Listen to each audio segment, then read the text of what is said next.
Okay, anybody want to see any of the homework problems? Any questions about? Yeah. You go over number 8. Yeah, number 8.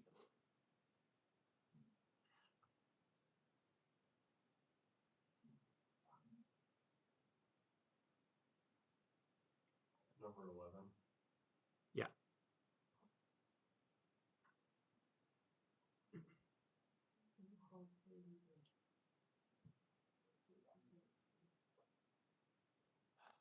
Okay.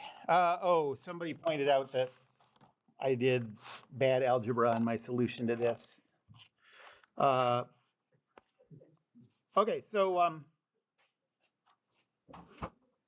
going to first just to simplify it a little bit, I'm going to divide both sides by 5. So I'm going to make it t squared x double dot is equal to 50. No, that's what I did in my stupid solution. Divide both sides by 5. Okay, there we go. And remember, the dot means d dt. It doesn't mean derivative. It means derivative of with respect to time. Okay, so now we'll go. So I'll write this as x double dot is equal to 10t to the minus 2. And now if I'm going to use like the notation I've been using, I'm going to think of this as, so you can think of this as the derivative with respect to time of x dot, okay?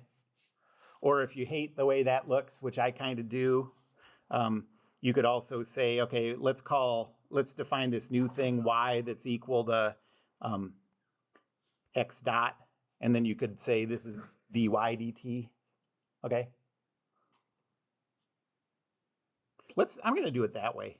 That makes more sense.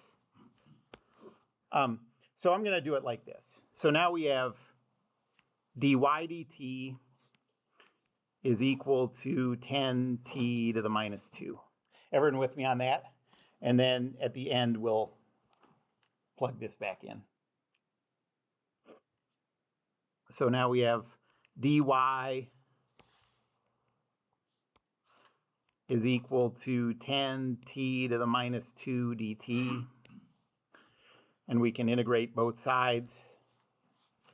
And so we get y is equal to negative 10t to the minus 1 plus c1. Okay? You with me on that? And remember that y is equal to x dot. Can we use any boundary conditions here? So I'll write this as now we know that x dot is equal to negative 10t to the minus 1 plus c1. But now you look up at the boundary conditions and there's nothing for x dot. Okay, so we can't do anything to solve for c1. We just got to carry it on to the next step. Okay. So now our step 2 is we're going to go dx dt is equal to negative 10t to the minus 1 plus c1. Separate variables and you get dx is equal to negative, I'm going to rewrite this as negative 10 over t plus c1 dt. And integrate both sides. And you get that x is equal to negative 10 natural log of t plus c1 t plus another constant of integration.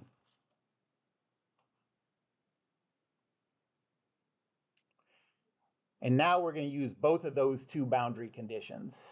So boundary condition 1 says that when t is equal to 1, x is equal to 2. So just plug this into our, this is our best answer so far for what x is. So plug these in here. You get that 2 is equal to negative 10 natural log of 1 plus 1c1 plus c2.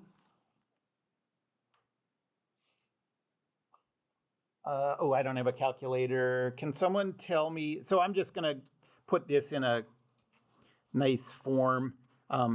So C1 plus C2 is equal to 2 plus 10 natural log of 1. Oh, natural log of 1 is 0. So this is C1 plus C2 is equal to 2. Okay, so I'll just set this aside. And now we'll go to the second boundary condition. So now this says t is equal to 10, x is equal to 20. And I'm going to plug that into my best knowledge of what x is. So we get 20 is equal to negative 10 natural log of 10 plus 10 C1 plus C2.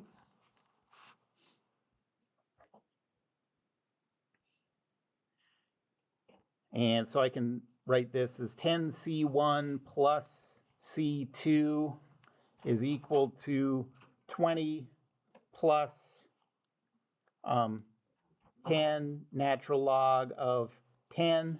And can someone punch this one in? What's 20 plus 10 times the natural log of 10?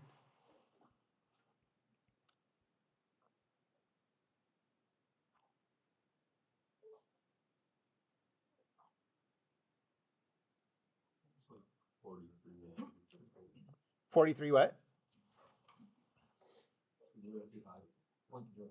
Okay. And this, I'll call this my second start equation. And now these two start equations, I'm just going to solve as a system. You can do it by substitution. You can do it with reduced row echelon form. We did that all the time in statics. If you haven't done that, it's not a big deal. I'll talk about it more later as we go on. But what do you get for that? So I guess from this one, you get C1 is equal to 2 minus C2. So 10 times the quantity 2 minus C2 plus C2 is equal to 43.025. So 20 minus 10, so minus 9C2 is equal to 43.025. And so 9C2 is equal to negative 23.025. So what's C2?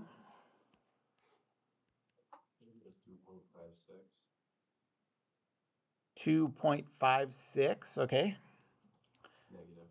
Yeah, negative. And then plug that into,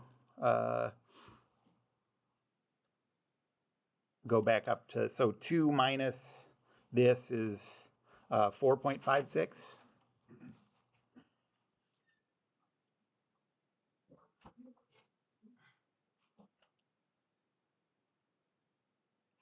And now I just have to update the function. So go back to what was before, our best knowledge about x. So we have x, this is a function of time, is equal to negative 10 natural log of t plus 4.56 t minus 2.56.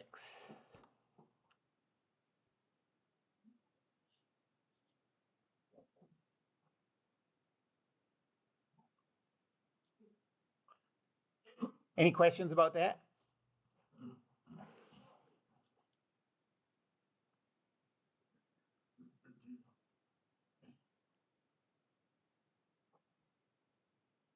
Okay, so what if our two boundary conditions were both on x dot? You'd sort of be SOL on that one. But you can, so if all your boundary conditions are on further steps along the path of your integration, then you can do it. If your boundary conditions are all on earlier steps, you can't do it. You could do it numerically, actually, but we can't do it.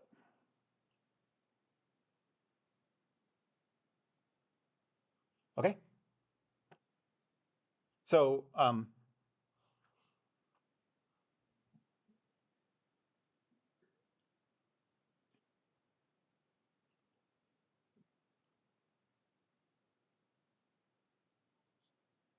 an example would be like if you have an object in free fall, like in projectile motion, so you could be told what a velocity is and what a position is at known times, and you could solve it.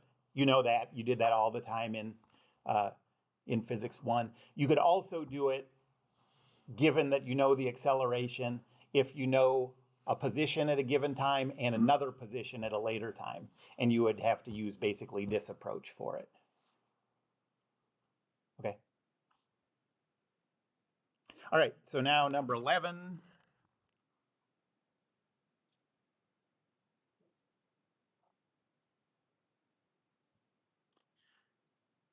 Okay, so this one isn't a differential equations thing. This is just a chain rule thing.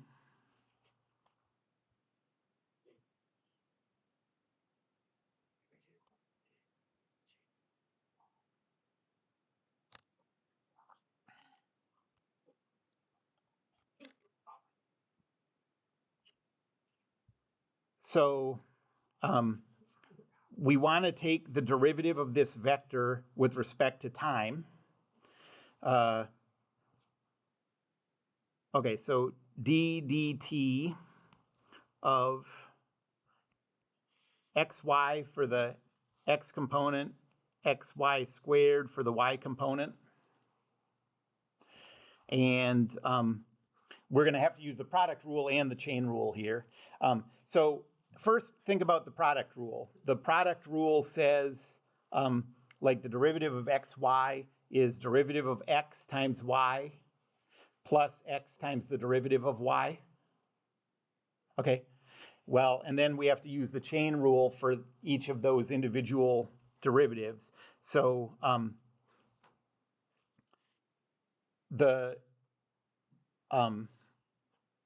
so you can think of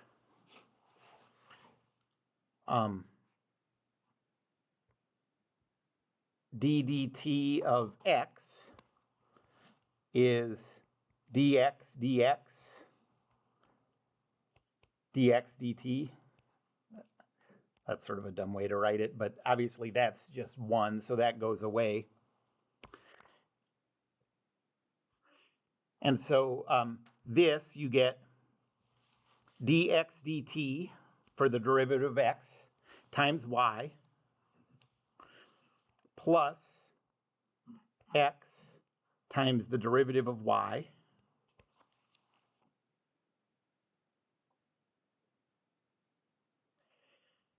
and now for the y component, we have the two things multiplied together, x times y squared. Okay, so derivative of x times y squared is dx dt times y squared. And then we're going to add that to x times the derivative of y squared. We're going to have to use the chain rule here for the derivative. So if we're taking the time derivative of y squared, okay, we can think of this in terms of the chain rule as dy squared dy times dy dt. So we have x times, what's dy squared dy?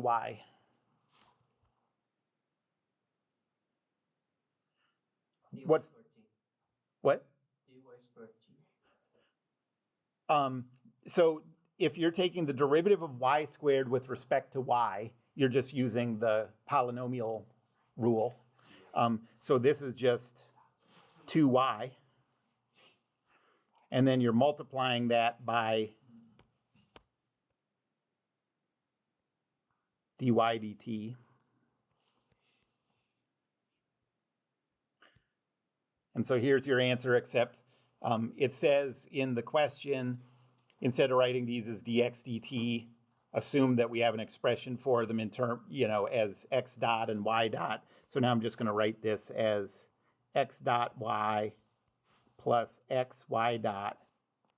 And then for the y component, x dot y squared plus 2x y dot. Yep. Is it worth it to try and break that up so that you have as little as possible inside inside the vector? So you can break it up into. Yeah, you can. So yes, you can always think of, when you're taking derivatives of vectors like this, you can always think of it as two separate problems. Is that what you mean? So your left vector would be x dot y Mm-hmm. over x dot y squared plus another vector. Oh, no, I don't think it's worth doing that, probably.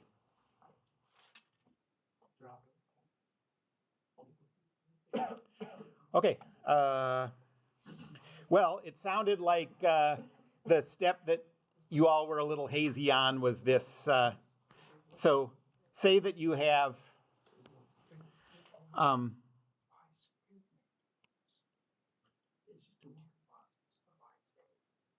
okay, so what's dy dt of cosine of 4y squared? Okay. Well, this is, you can always write this. This is what the chain rule is. The chain rule says, so if we call this function, just think of all of this thing as f of y, okay? And we want to take the derivative with respect to time of this function of y. We can always think of that as df dy times dy dt. It looks pretty obvious when you look at it in this form because these two things cancel and you're just left with what you're trying to solve. Okay? You can think of that as the definition of the chain rule. And so the answer to this is d dy of cosine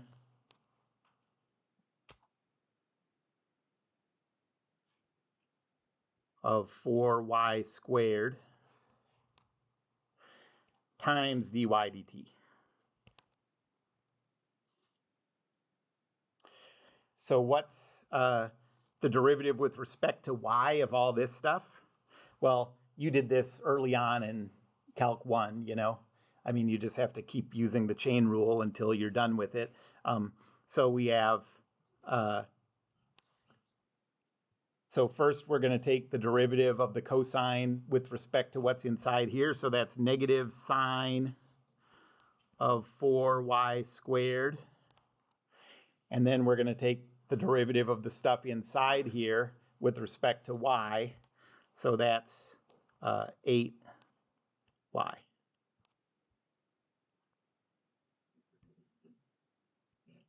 And then if you want to make it look a little nicer, you could write that as negative 8y y dot times the sine of 4y squared.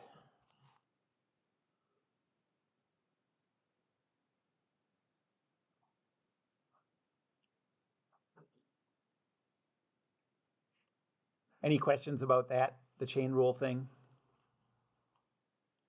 So we're derivative twice. Yeah, that's the chain rule.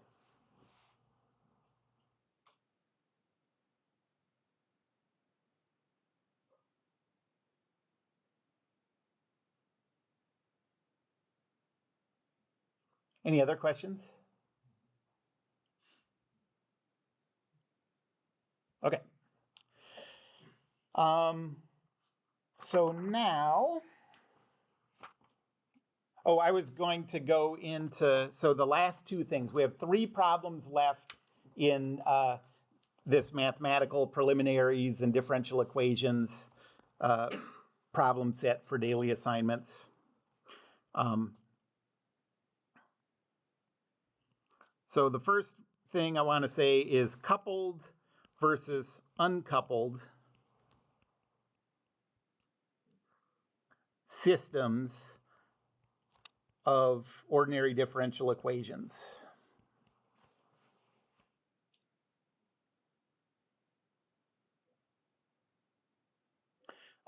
So if you have a system of ordinary differential equations, it means you have multiple dependent variables.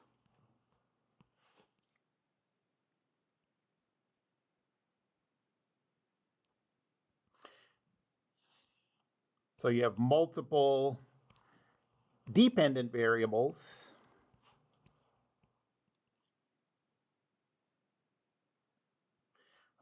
You still have only one independent variable.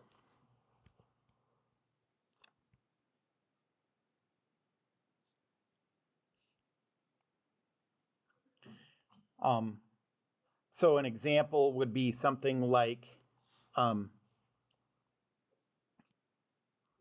x dot is equal to xyt, y dot is equal to x squared, t squared. Okay. Plus whatever boundary conditions. That's not important in this part of the discussion.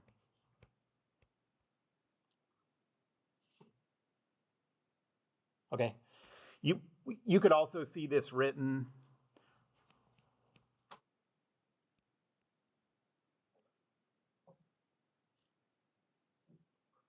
as x dot y dot is equal to xyt for the x component, x squared t squared for the y component. These mean exactly the same thing.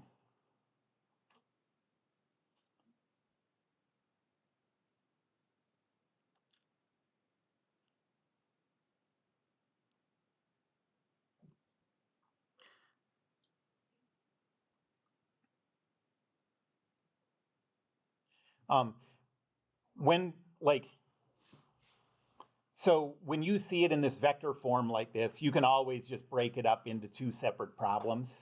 Okay, but notice that vector form is relevant to us because x dot y dot is the velocity vector of an object. Okay, so this would be like an expression for a velocity vector, and solving this system of differential equations would let you come up with the position vector. Okay, so what does uncoupled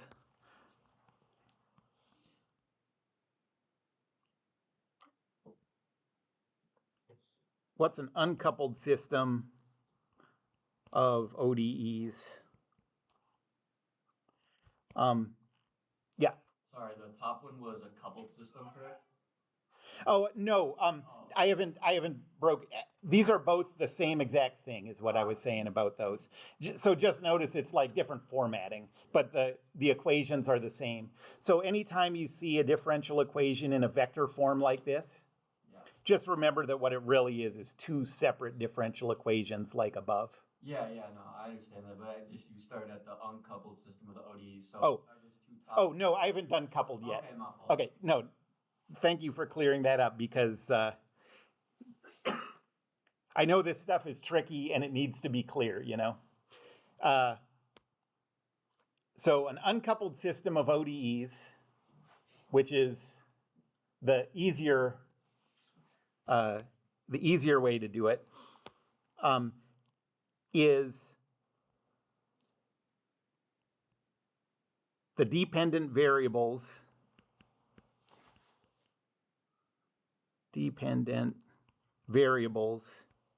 stay in their own equations.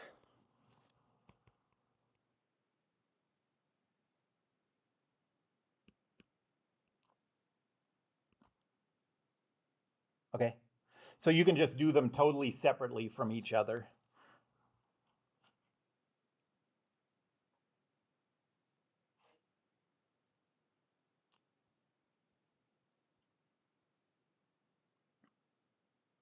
Okay, this is the only kind we'll see.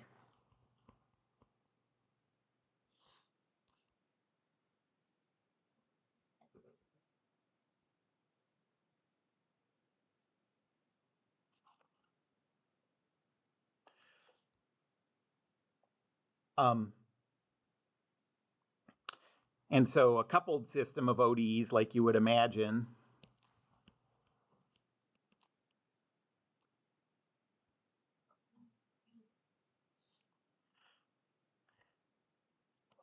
get mixed up in each other's equations. You know, the dependent variables.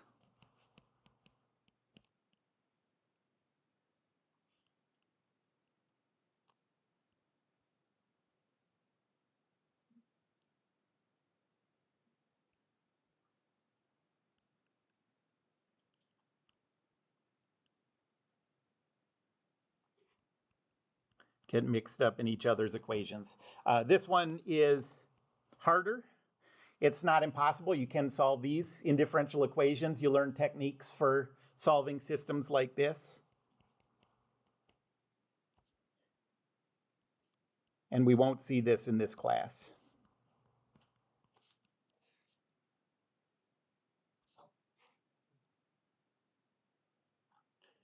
Okay, so for example, let's take this system that we had up above. So x dot y dot is equal to x, y, t for the x component, x squared, t squared for the y component. And for another example, let's think of x dot y dot is equal to x squared t squared for the x component, and negative sine, let's say negative t times the sine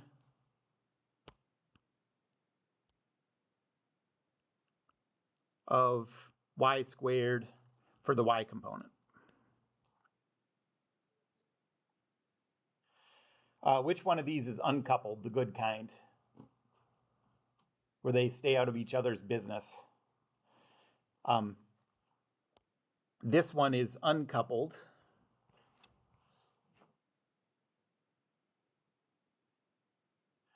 because the equation with the x in it, the x dot equation, only has x's in it, and t's the independent variable. And the y equation, the one with y dot, only has y's in it and t's. Now let's look, yes? Why would you ever want to make a coupled equation? They just come up in, you follow the laws of physics or whatever, and you just go like, ah, shit, this one's coupled. That's why. You wouldn't want to. You'd prefer not to, but sometimes that's what happens. Okay, what about this one? So this one's coupled, and just make sure you see why. So in the x equation, the one with the x dot, you have a y in it. And even if the y equation was perfectly well behaved, even if that was y squared t squared, the damage is already done by having a y in the x equation, okay?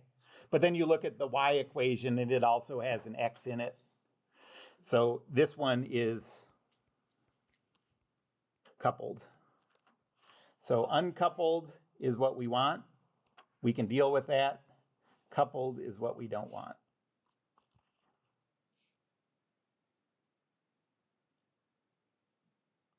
Any questions about that?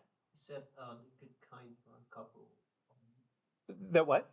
You said the good kind. Yes, that's right. Uncoupled is the good kind. Yep. That's the kind, I mean, you just do that as two separate differential equations, and we'll do a bunch of those. I mean, so in both of these two cases, these are differential equations giving us expressions for the velocity vector, and if we could solve this differential equation, it would give us the position vector. Okay, which is something we want to do in dynamics often. Okay, to do at least a couple of these problems, you also need to know how to do matrix multiplication. That's not going to be a big thing in this class.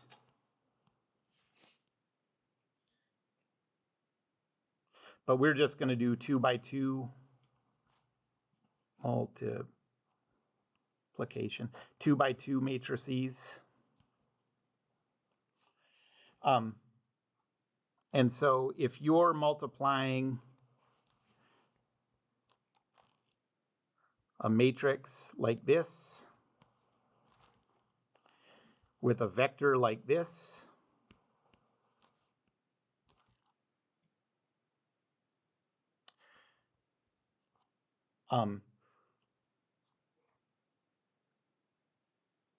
the way you do it is think of it as dot products, one after the other, of the rows of the matrix with the vector.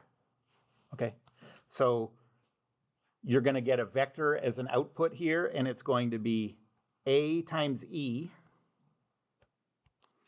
plus B times F.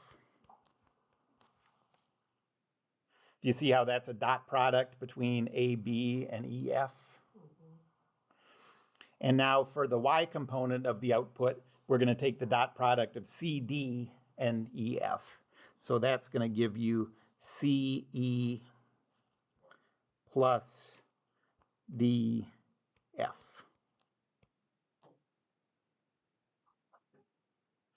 And so knowing that is all you need to, that's all you need to know in order to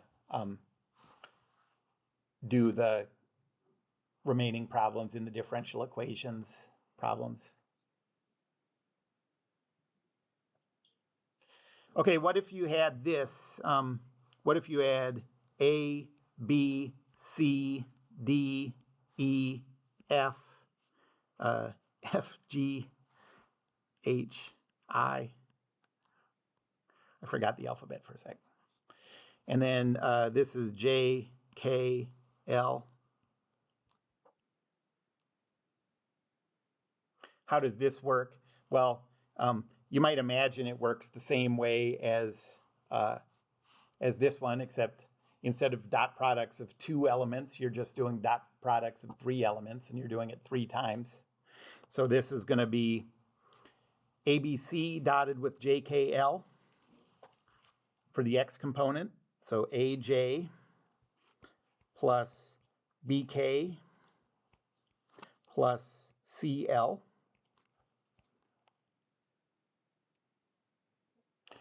Now for the Y component of the output, it's the dot product of DEF times JKL. So that's DJ plus EK plus FL.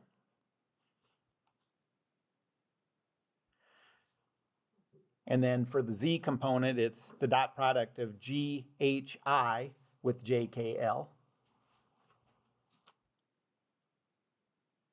And so we get GJ plus HK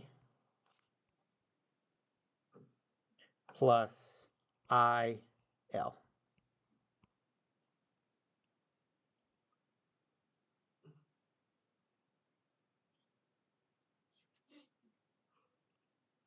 And these two calculations, your TI calculators will do them for you. So really, to do them in practice, you don't really have to know how this works, but it's important from time to time to know how it works. But the nice thing about these two is they will let you express any vector in a rotated coordinate system. So like remember in physics 1 when you did blocks sliding on inclines, and you had to, just to simplify the problem, you expressed everything, all your forces in a rotated coordinate system with the y-axis pointing out of the incline and the x-axis along the incline. And you did that by thinking about the trigonometry, you drew a right triangle and all this. Well, with this matrix multiplication, there's a way to just, punch in that matrix and it'll just give you all those, it'll transform those vectors into the new coordinate system on its own. And when you're used to it, it's a way faster way to go than trying to think about the right triangle, We'll come up on that stuff a little later. Okay, so now we're going to get into really the first dynamics. We've just been doing math. So the first dynamics topic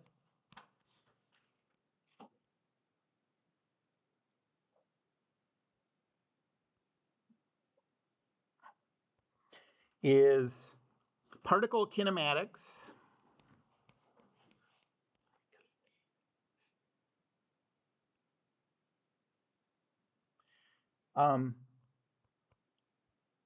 In parentheses, I guess I'll say in a non-rotating coordinate system.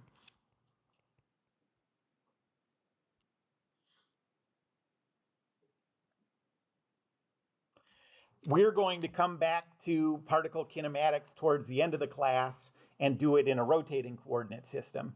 And there are reasons why that's an important thing to be able to do. But for now, we're just going to be doing everything the way you did it in physics 1, just in a little more complexity, but everything should be recognizable. Okay, so first let's figure out what this means. So what do all these words mean? So particle. What is a particle?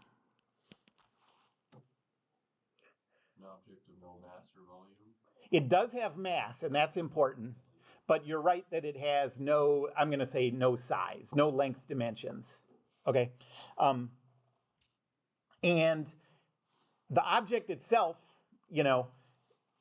can have mass, and I mean, the particle has mass too. The object itself can have length dimensions, but we're just going to treat it as having no length dimensions. So you have to always think about whether that's an appropriate idealization of the object that you're dealing with. It's not always just that the object is small, although that certainly helps. When you think about particle physics, you think about the physics of subatomic particles, and that's because they're very small, But you also use particle calculations in doing gravitational problems involving planets and stars and stuff like that. And you don't do it because those are small. You just do it because the stuff you're looking for can be modeled without error by treating the planets like they have no length dimensions and the stars like they have no length dimensions, okay? So a particle is a mathematical treatment of an object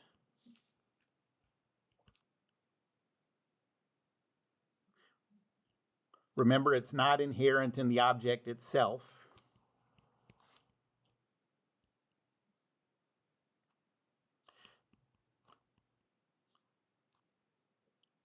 As having no length dimensions.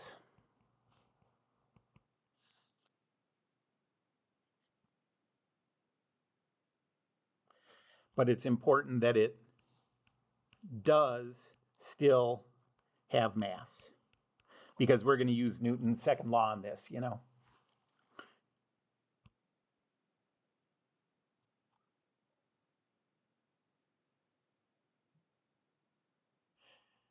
And then what does kinematics mean?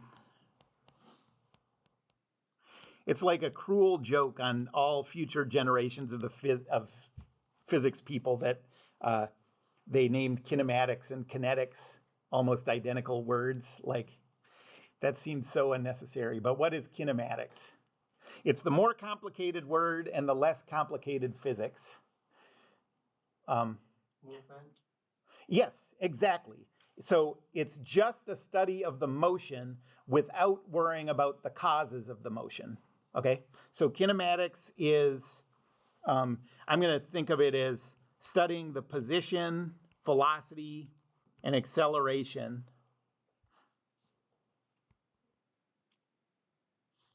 without their causes. And their causes are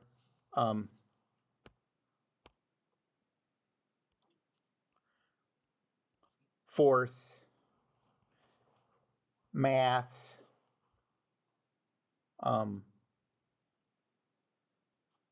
moments, maybe depending on your physics 1 teacher, you might have called moments torques, energy. Those are the causes of the motion.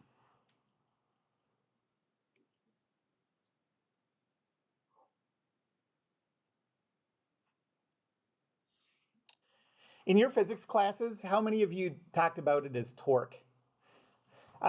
So it tends to be that physics people call it torque, okay? And engineering people call it moments, or moments of a force, if you want to be long-winded. And the reason for that is that in engineering, a torque is a very specific combination of moments, okay? It's sort of like a practical combination of moments that comes up in engineering problems, okay? So what you called torques, I'm going to call moments, and you'll see when you get to deform or whatever that what we call a torque is a specific combination of those. Okay.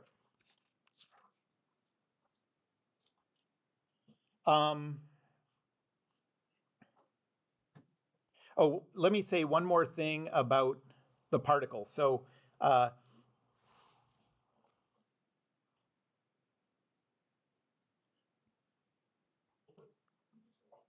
it has no length dimensions. In other words, you treat the particle as being the size of a point. There's one more important thing about that when you're treating something as a particle. Where does that point exist? You know, I mean, think about In space. yeah, but where on the body does that point exist? So think about something that's like spinning through space. You know, if you're tracking let's say, the acceleration of this point of the body, okay, and then separately you're tracking the acceleration of this point on the body, those are totally different accelerations. They can be, in some cases, exactly opposite each other, okay? So it seems like if you're going to represent this as a single point, it's going to be important what point on the body you choose. Center of mass. Yes, exactly. So it's the size of a point, and it exists at the body's center of mass.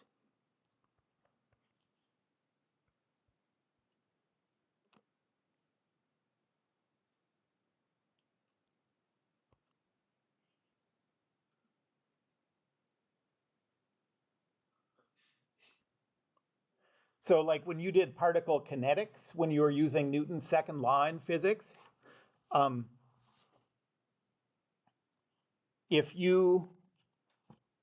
so say this thing was flying through space, okay? And you calculated the acceleration of one of the corners of it and called that the acceleration of the body. And then you tried putting that into Newton's second law, it would fail. You know, Newton's second law would not hold. Newton's second law only holds for particles if you're saying force equals the mass times the acceleration of the body's center of mass. Okay, so the center of mass is going to be a big thing for us in this class. Okay, so that's what a particle is. That's what kinematics is. There are going to be 4 sections. So this topic will be divided into 4 sections.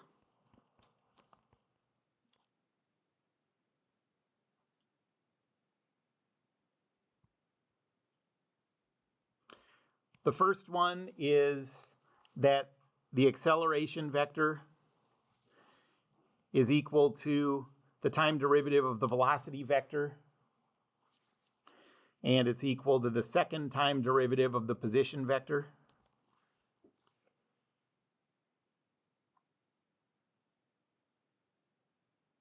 So this is going to be just doing, differential equations and stuff like that.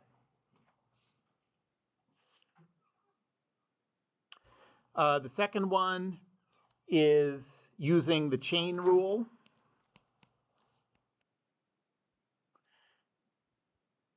And this is when we're going to use this approach when you know the velocity vector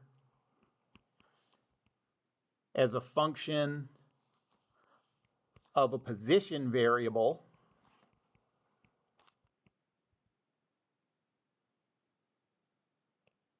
rather than as a function of time.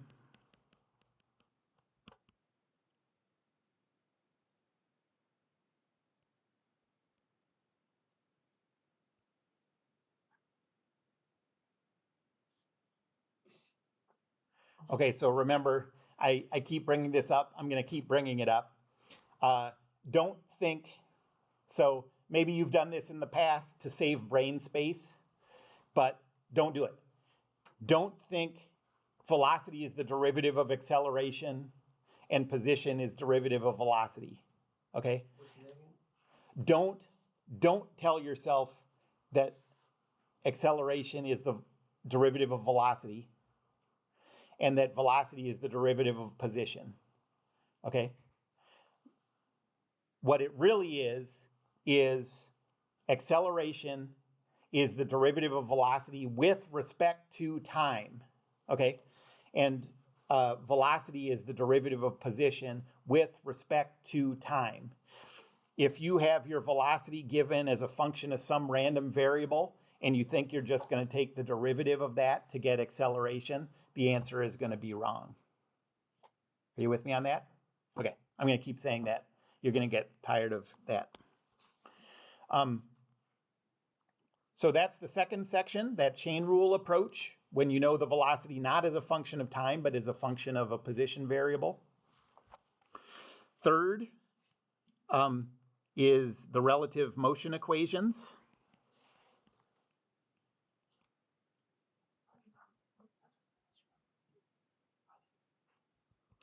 How many of you saw the relative motion equations in Physics 1? It's usually, sometimes it's brought up, often it's brought up, but not emphasized too much. It's going to be super important in this class. And so what that is, the relative motion equations is like, okay, so we don't know this person's velocity, but we know their velocity relative to this point on a ship, okay? Like cameras on a ship are measuring how fast this person's running around the track. And then separately, we know the velocity of the ship. How are we going to combine that information to give us the true velocity in an inertial coordinate system? Okay, so that's the relative motion equations. And then the last one is the circular and spherical motion equations.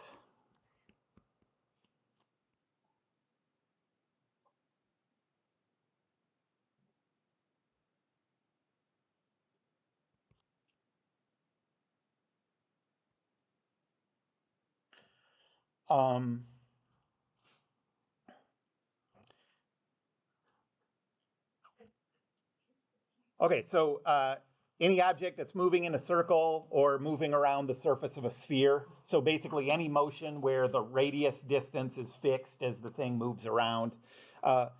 You've done that stuff in Physics 1. You probably didn't do it in a full vector form. We're going to have a full vector form for it that lets you just calculate it instantly without thinking specifically about directions of things or whatever. It'll do that calculation for you. And these two together, the relative motion equations and the spherical and circular motion equations, are very important in combination for rigid body motion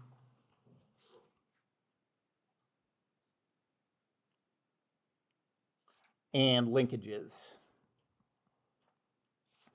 And linkages are collections of rigid bodies connected by joints. So, you know, you can think of those as like parts of machines, parts of engines, that kind of thing. We'll do those kind of calculations.